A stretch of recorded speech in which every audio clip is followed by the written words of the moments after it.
ಗುರು ಪರಂಪರೆ ಶ್ರೇಷ್ಠವಾಗಿರ್ತಕ್ಕಂಥದ್ದು. ಗುರು ಯಾವುದನ್ನು ಕೂಡ ಹಾಗೆ ಸುಮ್ಮನೆ ಹೇಳೋದಿಲ್ಲ, ಆತ ಎಲ್ಲದಕ್ಕೂ ಕೂಡ ಒಂದು ಕಾರಣವನ್ನ ಇಟ್ಟಿರ್ತಾನ. ಒಬ್ಬವ ಇಬ್ಬರು ಗಂಡ ಹೆಂಡತಿ ಒಂದು ಊರಾಗ, ಅವ್ರಿಗೆ ಕೆಟ್ಟ ಅಂದ್ರೆ ಕೆಟ್ಟ ಬಡತನ ರೀ. ಮಗಳು ಬೆಳೆದು ದೊಡ್ಡವಳಾಗ್ಯಾಳ, ಆಕೆಗೆ ಏನು ಬೇಕು ಎಲ್ಲವನ್ನ ವಿದ್ಯೆ ಕಲಿಸ್ಯಾರ, ತಂದೆ ತಾಯಿ ಕಲಿಸ್ಯಾರ. ಆದರೆ ಕೆಟ್ಟ ದರಿದ್ರ ಬಡತನ ಇತ್ತು ಮನೆಯೊಳಗಡೆಗೆ. ಮಗಳು ಎದೆತ್ತರಕ್ಕೆ ಬೆಳೆದು ನಿಂತಾಳ, ಮದುವೆ ಮಾಡಬೇಕು. ಹೆಂಡತಿ ಹೇಳ್ತಾಳ, ರೀ ಮಗಳು ಎದೆತ್ತರಕ್ಕೆ ಬೆಳೆದಾಳ, ಮದುವೆ ಮಾಡ್ಬೇಕಲ್ರಿ, ಒಂದು ಗಂಡ ನೋಡಿ ಆಕೆನ ಮದುವೆ ಮಾಡೋನು. ಅವಾಗ ಒಂದ, ಅಲ್ಲ ನಾವು ಇವತ್ತ ದುಡ್ದು ಇವತ್ತ ತಿಂತೀವಿ, ಕೆಟ್ಟ ಬಡತನ ಐತಿ, ನಮಗೆ ವರದಕ್ಷಿಣೆ ವರೋಪಚಾರ ಕೊಡಾಕೈತೇನ? ಕೊಡಾಕಾಗೋದಿಲ್ಲ, ವಿಚಾರ ಮಾಡೋಣ ಅಂತಂದ. ಹಂಗಂತೇಳಿ ಬೆಳೆದ ಮಗಳನ್ನ ಮನ್ಯಾಗ ಇಟ್ಕೊಳಕ್ ಬರ್ತೈತೇನ್ರಿ? ಹಂಗ ಅನ್ಬೇಡ್ರಿ. ಅಣ್ಣತಮ್ಮರಂತಕ್ಕೆ ಹೋಗ್ರಿ, ಅಕ್ಕಂಗಾರಂತಕ್ಕೆ ಹೋಗ್ರಿ, ಬಂಧು ಬಾಂಧವರಂತಕ್ಕೆ ಹೋಗ್ರಿ, ಹೋಗಿ ಕೈ ಚಾಚಿ ಕೇಳ್ರಿ, ಎಷ್ಟು ಕೊಡ್ತಾರ ಅಷ್ಟ್ರಾಗ ಮಗಳ ಮದುವೆ ಮಾಡಿ ಕೈ ತೊಳ್ಕೊಳ್ಳೋನು ಅಂತ ಹೇಳಿದ್ರು. ಆಯ್ತಂತೇಳಿ ಹೆಂಡತಿಯ ಮಾತ ಕೇಳಿ ಗಂಡ ತನ್ನ ಅಣ್ಣತಮ್ಮಂದರ ಮನೆಗೆ ಹೋದ, ಅಕ್ಕ ತಂಗಿಯರ ಮನೆಗೆ ಹೋದ, ಸಂಬಂಧಿಕರ ಮನೆಗೆ ಹೋದ. ಎಲ್ಲರಿಗೂ ಬೇಡ್ಕೊಂಡ, ನೋಡುವ ನಂದು ಇಷ್ಟು ಬಡತನ ಐತಿ, ದಿನದಿಂದ ದಿನಕ್ಕೆ ಇಷ್ಟ ದುಡಿತೀನಿ ನಾನು, ನನಗೊಂದಿಷ್ಟು ನೀವು ಸಹಾಯ ಮಾಡಿದ್ರಂದ್ರೆ ಮಗಳ ಮದುವೆಗೆ ನಾನು ನಿಮಗೆ ವಾಪಸ್ಸು ದುಡಿದು ಕೊಡ್ತೀನಿ ಅಂತಂದ. ಅಣ್ಣತಮ್ಮಂದ್ರು ಹೇಳಿದ್ರು, ಅಲ್ಲೋ ಮರ ದುಡ್ಯಾವಣಿ ಒಬ್ಬ ಮನ್ಯಾಗ ದಿನಗೂಲಿ ಮಾಡಿದ್ರು ಕೂಡ ಅಷ್ಟು ಹಣ ಬರೋದಿಲ್ಲ, ನಿನಗ ಲಕ್ಷಾಂತರ ರೂಪಾಯಿ ರೊಕ್ಕ ಕೇಳಕ್ಕೆ ಬಂದು ಯಾವ ನಂಬಿಕೆ ಮೇಲೇನು ಕೊಡಬೇಕು? ಬಂಧು ಬಾಂಧವರೆಲ್ಲ ಉಂಡು ತಿಂದು ಹೋಗುವ ತನಕ ಯಾರೊಬ್ರು ಹಚ್ಕೋಲಿಲ್ಲ. ಸಹಾಯ ಮಾಡ್ಬೋದಾಗಿತ್ತು, ಮಾಡಲಿಲ್ಲ ಅವ್ರು ಯಾರು ಕೂಡ. ಇಲ್ಲಪ್ಪ ಏನು ವಾಪಸ್ ಕೊಡೋಂಗೆ ಕಾಣೋದಿಲ್ಲ, ನಿನಗೇನು ಕೊಡೋಕ್ಕಾಗೋದಿಲ್ಲ, ನಮ್ಮ ಹತ್ರ ರೊಕ್ಕಿಲ್ಲ ಏನಿಲ್ಲ ಅಂತ ಹೇಳಿದರು. ಪಾಪ ಕಣ್ಣೀರ ಧಾರೆಯಾಗಿ ಹೆಂಡತಿ ಹತ್ರ ಬಂದು ಕೇಳ್ದ, ಏನ ಯಾರೊಬ್ರು ಹಚ್ಕೋವಲ್ರು, ಮನ್ಯಾಗ ಅಣ್ಣ ತಮ್ಮ ಅಕ್ಕ ತಂಗಿ ಎಲ್ಲ ಇದ್ದು ಕೂಡ ನಾವು ಅನಾಥರಾಗಿ ಬಿಟ್ಟಿವಿ, ಯಾವ ಬಂಧು ಬಾಂಧವರು ನಮಗೆ ಸಹಾಯ ಮಾಡಕತ್ತಿಲ್ಲ, ಏನು ಮಾಡೋಣ ಅಂದಾಗ ಅವ್ರು ಹೇಳ್ತಾರ, ಊರಾಗ ಹೋಗ್ರಿ, ಯಾರಾದ್ರ ಹತ್ರ ಹೋಗಿ ಬಡ್ಡಿ ಹಂಗ ರೊಕ್ಕ ಇಸ್ಕೊಂಡು ಬರ್ರಿ, ದುಡ್ದು ಬಡ್ಡಿ ಯಾರು ತುಂಬಿ ಮಗಳ ಮದುವೆ ಮಾಡೋಣ. ಹೋದ ಊರಾಗ ಯಾರ್ಯಾರು ಹಿರಿಯರು ಇದ್ದಾರೋ, ದೊಡ್ಡವ್ರು ಇದ್ದಾರೋ, ಯಾರು ಬಡ್ಡಿ ವ್ಯವಹಾರ ಮಾಡ್ತಾರೋ, ಯಾರು ಶ್ರೀಮಂತರು ಇದ್ದಾರೋ, ಮನೆ ಬಾಗಿಲಿಗೆ ಹೋಗಿ, ಯಪ್ಪ ಮಗಳ ಮದುವೆ ಮಾಡ್ಬೇಕಾಗೈತ್ರಿ, ಒಂದಿಷ್ಟು ಏನಾದ್ರೂ ಸಹಾಯ ಮಾಡ್ರಿ. ಎಲ್ಲರೂ ಕೇಳ್ತಿದ್ರು, ನಿನ್ನಂತೇಕೇನು ಬಂಗಾರ ಐತೇನೋ, ನಿನ್ನಂತೇಕೆ ಹೊಲ ಐತೇನೋ, ನಿನ್ನಂತೇಕೆ ಸ್ವಂತ ಮನೆ ಐತೇನೋ, ಇದ್ರೆ ಅದನ್ನು ಬರೆದು ಕೊಡು, ಅದನ್ನ ಅಡ ಇಡು, ನಿನಗೆ ಕೊಡ್ತೀವಿ ಬಡ್ಡಿ ಹಂಗ ಅಂತಂದ್ರು. ಅವನಂತೇಕ ಮನಿ ಇಲ್ಲ, ಹೊಲ ಇಲ್ಲ, ಬಂಗಾರ ಇಲ್ಲ, ಏನಿಲ್ಲ. ಮತ್ತೆ ಅಳ್ಕೊಂತ ಬಂದ ಹೆಂಡತಿಯ ಮುಂದೆ ಕೂತು ಗೋಗರಿತ. ಅವಾಗ ಹೆಂಡತಿ ಹೇಳ್ತಾಳ, ರೀ ಹೆಂಗಾರ ಮಾಡ್ರಿ, ಮಾಡಿ ಮಗಳು ಎದೆತ್ತರಕ್ಕೆ ಬೆಳೆದು ನಿಂತು ಬಿಟ್ಟಾಳ ಮನ್ಯಾಗ, ಮದುವೆ ಮಾಡಿ ನಾವು ಬೇಕಾದ್ರೆ ಇಬ್ರು ದೇವರ ಪಾದ ಸೇರೋನು, ಹೆಂಗಾರ ಮಾಡಿ ಮಗಳ ಮದುವೆ ಮಾಡಿ ಆಕಿ ಒಂದು ಏನು ಮಾಡೋನು, ಒಂದು ಗುರಿ ಮುಟ್ಟಿಸೋನು. ಅದ ಚಿಂತ್ಯಾಗ ಹೊರಗೆ ಹೋದ. ಅವು ಎಲ್ಲಿ ಹೊಂಟಾನು, ಎಲ್ಲಿ ಹೋಗಕತ್ತಾನು, ಎಲ್ಲಿ ನಿಂತಾನು, ಎಲ್ಲಿ ಕುಂತಾನು ಒಂದು ಅರಿವಿಲ್ಲ. ಹಂಗ ಹೊಂಟಿದ್ದ ಒಬ್ಬ ಮನುಷ್ಯ ಬಂದ್ರೆ ಭಾಳ ಒಳ್ಳೆ ಮನುಷ್ಯ ಇದ್ದವ. ಅವ ಯಾಕೆ ಹೋಯಪ್ಪ ಮುಖ ಯಾಕೆ ಸಪ್ಪಗೆ ಮಾಡಿ ಹಿಂಗ್ಯಾಕೆ ಮುಖ ಮಾಡಿ ಕುಂತಿ ಅಂತ ಕೇಳಿದಾಗ ಅವ ಹೇಳ್ದ, ಏನಿಲ್ರಿಪ್ಪ ನನ್ನ ಮಗಳ ಮದುವೆ ಮಾಡಬೇಕಾಗೈತಿ, ಕೆಟ್ಟ ಬಡತನ ಐತಿ, ನಾ ಇಡೀ ಸಂಬಂಧಿಕರ ಮನೆಗೆ ಹೋದೆ, ಶ್ರೀಮಂತರ ಮನೆಗೆ ಹೋದೆ, ಬಡ್ಡಿ ವ್ಯವಹಾರ ಮನೆಗೆ ಹೋದೆ, ಯಾರೊಬ್ಬರು ಕೂಡ ಒಂದೇ ಒಂದು ರೂಪಾಯಿ ಕೂಡ ಸಹಾಯ ಮಾಡಲಿಲ್ಲ, ಅದಕ್ಕೆ ಚಿಂತೆಗೈತ್ರಿ ಅಂದಾಗ ಆ ಮನುಷ್ಯ ಒಬ್ಬ ಒಳ್ಳೆ ಅವ ಹೇಳ್ತಾನ, ನೋಡಪ್ಪ ಹಿಂಗ ಸ್ವಲ್ಪ ನೀವು ಮುಂದಕ್ಕೆ ಹೋದಿ ಅಂತಂದ್ರ ಅಲ್ಲೊಬ್ಬ ಗಿಡದ ಕೆಳಗಡೆಗೆ ಒಬ್ಬ ಋಷಿಮುನಿ ಕುಂತಾನ. ಆ ಋಷಿಮುನಿ ಹತ್ರ ಹೋದಿ ಅಂತಂದ್ರ ನಿನ್ನಗೆ ಒಂದು ಪರಿಹಾರ ಸಿಗ್ತೈತಿ, ಅಲ್ಲಿ ಹೋಗ್ನಿ ಅಂತಂದ. ಅವ ದೊಡ್ಡ ಖುಷಿಯಾಗಿಬಿಡ್ತಾವ ಬಡವನಿಗೆ. ಸೀದಾ ಓಡ್ಕೊಂತ ಹೋದ. ಅಲ್ಲೊಬ್ಬ ಋಷಿಮುನಿ ಗಿಡದ ಕೆಳಗಡೆಗೆ ತಪಸ್ಸು ಮಾಡ್ಕೊಂತ ಕುತ್ಕೊಂಡಿದ್ದ.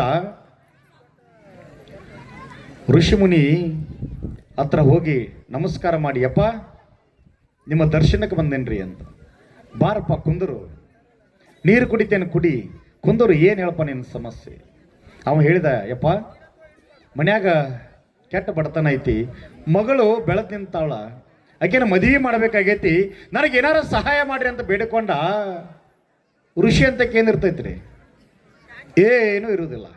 ಋಷಿ ಮುನಿ ಹೇಳ್ದ ಏನಂತ, ನೋಡಪ್ಪ ನಾ ಇಲ್ಲಿ ಕುಂತಿರ್ತೀನಿ, ಹೋಗೋ ಬರೋ ಜನ ಎಲ್ಲ ಈ ನನ್ನ ತಟ್ಟೆ ಒಳಗಡೆ ಮುಂದೇನೋ ಒಂದು ತಾಟ್ ಇಟ್ಟಿನಲ್ಲ ಅದರೊಳಗಡೆ ಭಿಕ್ಷಾ ಮಾಡ್ತಾರ.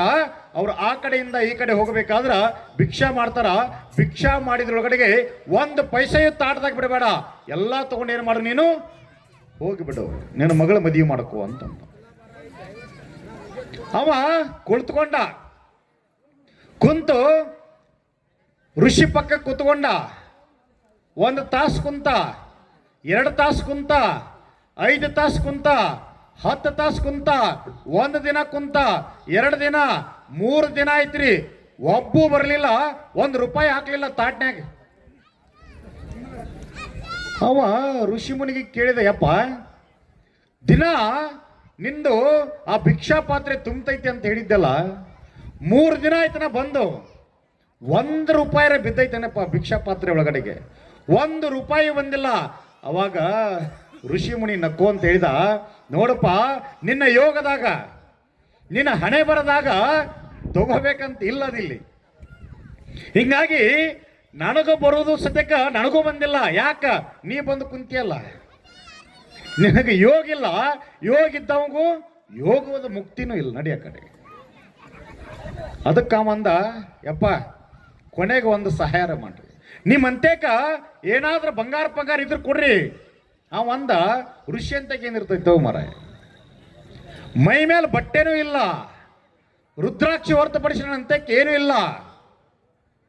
ಯಪ್ಪ 3 ದಿನ ಕುಂತೀನಿ, ಕಡಿಕ್ 3 ದಿನದ ಕೂಲಿಯಾರ ಕೊಡ್ರಿ ಅಂತ ಕೇಳಿದವ. ಅವ್ರು ಋಷಿ ಅಂದ ಇದೆ ಅಂತ ಕರ್ಮ ಮರಾಯ, ನಾನು ನಿನಗ ಕರೆದಿಲ್ಲ, ಬಾ ಅಂತ ಹೇಳಿಲ್ಲ, ಕುಂದ್ರ ಅಂತ ಹೇಳಿಲ್ಲ, ನಾನು ನಿನಗೆ ಏನನ್ನೂ ಹೇಳಿಲ್ಲ, ನೀನ ಬಂದಿಪ್ಪ, ನೀನ ಕುಂತಿ, ನಿನಗೆ ನಾ ಕೂಲಿ ಎಲ್ಲಿಂದ ಕೊಡ್ಲಿ ಅಂತ ಕೇಳಿದವ. ಯಪ್ಪ ಕೊನೆಗೆ ಏನಾದರೂ ಒಂದು ಕೊಡು. ಅಲ್ಲೇ ಮಗ್ಗಲಕ್ಕ ಋಷಿ ಮುನಿ ಪಾದರಕ್ಷೆ ಬಿಟ್ಟಿದ್ರಿ, ಅವನು ಜೋಡಿ ಚಪ್ಪಲ್ ಬಿಟ್ಟಿದ್ದ. ಅವ ಹೇಳಿದ, ಈ ಪಾದರಕ್ಷೆಗಳಂತಷ್ಟ ನನ್ನಂತೆ ಕದ ಹುಪ್ಪ 2, ಅವನು ಬೇಕಾದ್ರೆ ನೀನು ತಗೊಂಡು ಏನು ಮಾಡು ಹೋಗ್ನಿ ಅಂತಂದವ. ಅವ್ನು ಯಾರು ತಗೋತಾರೇನ್ರಿಪ್ಪ ಅಂತ ಕೇಳಿದವ. ತಗೋತಾರ, ಹೋಗಿ ಮಾರ ಮಾರು ಹೋಗ ಅಂತಂದವ. ಅವ ಅದನ್ನ ತನ್ನ ವಸ್ತ್ರದೊಳಗಡೆಗೆ ಕಟ್ಕೊಂಡ 2 ಪಾದರಕ್ಷೆಗಳನ್ನ ಕಟ್ಕೊಂಡು ಹಿಂಗೆ ಇಟ್ಕೊಂಡು ಹೊಂಟ್ರಿ ಮಾರಾಕ. ಪಾದರಕ್ಷೆಗಳನ್ನ ಮಾರಾಕ ಹೊಂಟ. ಯಾರ್ದು? ಋಷಿ ಮುನಿಯ ಪಾದರಕ್ಷೆ ಮಾರಾಕ ಹೊಂಟ. ಹೋದ, ಒಂದು ಕಡೆ ಹೋಗಿ ಕುಂತ, ಜನ ಬರ್ತಿತ್ತು. ಹೆಂಗಪ್ಪ ರೇಟ್ ಪಾದರಕ್ಷೆಗ, ಚಪ್ಪಲಕ್ಕೆ ಎಷ್ಟು ರೇಟು?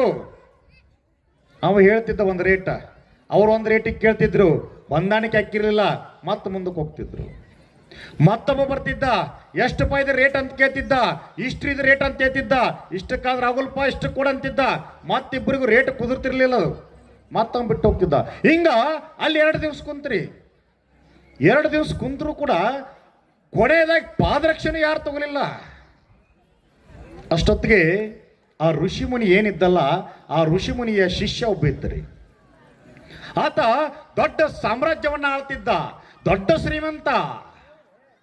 ಆತ 10 ಒಂಟೆ, 10 ಆನೆಗಳನ್ನ, 10 ಕುದುರೆಗಳನ್ನು ತಗೊಂಡು ಆ ಕುದುರೆ, ಒಂಟೆ, ಆನೆಗಳ ಮೇಲೆ ಬಂಗಾರ, ವಜ್ರ, ವೈಡೂರ್ಯ ಎಲ್ಲವನ್ನ ಗಂಟು ಕಟ್ಕೊಂಡು ಸೇನ್ ಮಾಡಾಕತ್ತಿದ್ದಪ್ಪ ಅಂತಂದ್ರ ಋಷಿ ಮುನಿ ಕಡೆಗೆ ಹೊಂಟಿದ್ದ. ಯಾರಿಗೆ ಕೊಡಾಕ? ಋಷಿ ಮುನಿಗೆ ಅರ್ಪಣೆ ಮಾಡಕ್ ಹೊಂಟಿದ್ದ. 10 ಕುದುರೆ, 10 ಒಂಟಿ, 10 ಆನೆ ಮ್ಯಾಗ ವಜ್ರ, ವೈಡೂರ್ಯ, ಆಭರಣಗಳನ್ನ ತೆಗೆದುಕೊಂಡು ಏನು ಮಾಡಾಕತ್ತಿದ್ದ? ಋಷಿ ಮುನಿ ಕಡೆಗೆ ಹೊಂಟಿದ್ದ.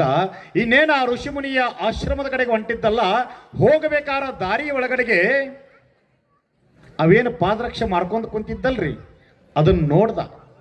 ಪಾದರಕ್ಷೆ ನೋಡಿದ ತಕ್ಷಣ ಆ ಶಿಷ್ಯ ಅನ್ಕೊಂಡ, ಈ ಪಾದರಕ್ಷೆ ನನ್ನ ಗುರುವರ್ಯಂದು, ನನಗೆ ಯಾರು ಆಶೀರ್ವಾದ ಮಾಡಿ ಇಡೀ ಸಾಮ್ರಾಜ್ಯವನ್ನು ಕಟ್ಟಲಿಕ್ಕೆ ಸಹಾಯ ಮಾಡ್ಯಾರಲ್ಲ, ಆ ಗುರುವಿನ ಪಾದರಕ್ಷೆ ಅದು. ಆ ಪಾದರಕ್ಷೆಗಳಿಗೆ ಯಾಕೆ ಇಲ್ಲಿ ತಂದಿಟ್ಟ ನೀವು? ಆ ಪಾದರಕ್ಷೆಗಳನ್ನ ಯಾಕೆ ತಗೊಂಡು ಬಂದಾನ? ಬಂದವನ ಹತ್ರ ಬಂದು ಆ ಸಾಮ್ರಾಜ್ಯದ ಅಧಿಪತಿ ಕೇಳ್ತಾನೆ, ಏನಂತ? ಅಲ್ಲಪ್ಪ, ಇಲ್ಲಿ ಚಪ್ಪಲ್ ಅದಾವಲ್ಲ, ಇದಕ್ಕೆ ಎಷ್ಟು ರೇಟು ಅಂತ ಕೇಳಿದವ. ಇದ್ರ ಬೆಲೆ ಎಷ್ಟು ಹೇಳು ಅಂತಂದವ. ಅವ ಅಂದ, ಮನಸ್ಸಿನಾಗ ಅನ್ಕೊಂಡ, 2 ದಿವಸ ಕುಂತೀನಿ ಇಲ್ಲಿ, ಒಬ್ಬನು ವ್ಯಾಪಾರ ಕುದುರಿಸಿಲ್ಲ ಸರಿಯಾಗಿ. ಯಪ್ಪ ನೀ ಎಷ್ಟು ಕೊಡ್ತೀಯಲ್ಲ ಅಷ್ಟಕ್ಕೆ ಈ ರೇಟ್ ಅಂದ್ಬಿಟ್ಟವ. ನೀ ಎಷ್ಟು ಬೇಕು ಅಷ್ಟಕ್ಕೆ ತಗೋ, ನನಗೆ ರೊಕ್ಕ ಕೊಡು ನೀ ಅಂತಂದ. ಅವ ದೊಡ್ಡ ಋಷಿಮುನಿಯ ಪರಮ ಶಿಷ್ಯನಾಗಿದ್ದ. ಯಾಕೆ? ಗುರುವಿನ ಆಶೀರ್ವಾದ ಆಗಿತ್ತು, ದೊಡ್ಡ ಸಾಮ್ರಾಜ್ಯ ಕಟ್ಟಿದ್ದ. ಅವ ಅಂದ, 10 ಒಂಟಿ, 10 ಕುದುರೆ, 10 ಆನೆ ಮೇಲೆ ಇರ್ತಕ್ಕಂಥ ಎಲ್ಲ ಆಭರಣ ವಜ್ರ ವೈಡೂರ್ಯ ತಂದು ಆ ಬಡವನ ಪಾದಕ್ಕೆ ಸುರಿದ. ನೋಡಪ್ಪ ಇವೆಲ್ಲ ತಗೋ, ನನಗ ಆ ಪಾದರಕ್ಷೆ ಕೊಡ ನಾವು. ಎಷ್ಟ್ರಿ? 10 ಕುದುರೆ, 10 ಒಂಟಿ, 10 ಆನೆಯ ಮೇಲೆ ಇರ್ತಕ್ಕಂಥ ಆಭರಣ ಎಲ್ಲ ತಂದು ಬಡವನ ಮುಂದೆ ಸುರಿವಿ ಏನ್ ಮಾಡಿದ? ಆ 2 ಪಾದರಕ್ಷೆ ತಗೊಂಡು ಅವನ ಜೋಳಿಗೆ ಕಟ್ಕೊಂಡು ಹೊರಟ. ಯಾರ ಹತ್ರ? ಋಷಿಮುನಿ ಹತ್ರ ಹೊರಟ. ಋಷಿಮುನಿ ಹತ್ರ ಹೋಗಿ ನಮಸ್ಕಾರ ಮಾಡಿದ. ಗುರುವರ್ಯ, ನಿಮಗೊಂದು ಉಡುಗೊರೆ ತಂದೀನಿ ಅಂತಂದ. ಏನ್ ತಂದಿಪ್ಪ? ಗಂಟು ಬಿಚ್ಚಿದವನ ಮುಂದಿಟ್ಟ. ಋಷಿ ಅಂದ, ಇವೆಲ್ಲ ಸಿಕ್ತೋ ನಿನಗ? ಓ ಶಿಷ್ಯ, ಇದೆಲ್ಲ ಸಿಕ್ತು ನಿನಗ ಅಂತಂದ. ಇಲ್ರಿಪ್ಪ, ಹಿಂಗೆಲ್ಲಪ್ಪ ಮಾರಾಕ್ ಕಟ್ಟಿದ್ದ, ಅವನು ತಗೊಂಡು ಬಂದೆ ಅಂತ ಹೇಳಿದ. ಅವಾಗ ಎಷ್ಟು ಕೊಟ್ಟಿಪ್ಪ ರೇಟ್ ಅದನ್ನ ಅಂತ ಕೇಳಿದವ ಋಷಿಮುನಿ.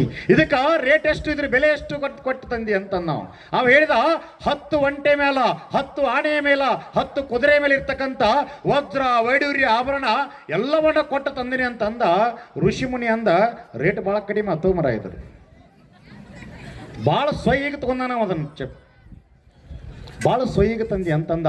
ಇದರ ಕಾರಣ ಏನಪ್ಪಾ ಅಂತಂದ್ರ, ಗುರುವಿನ ಪಾದ ರಕ್ಷೆಯು ಕೂಡ ಇಡೀ ಜಗತ್ತಲ್ಲಿರ್ತಕ್ಕಂಥ ಯಾವ ವಜ್ರ ವೈಡೂರ್ಯ ಆಭರಣಗಳಿದಾವಲ್ಲ ಯಾವುದೂ ಕೂಡ ಸಮವಲ್ಲ. ಗುರುವಿನ ಪಾದ ರಕ್ಷೆ, ಗುರುವಿನ ಪಾದದ ಮುಂದ ಎಲ್ಲವೂ ಕೂಡ ನಶ್ವರ, ಎಲ್ಲವೂ ಸೊನ್ನೆ, ಎಲ್ಲವೂ ಸೊನ್ನೆ.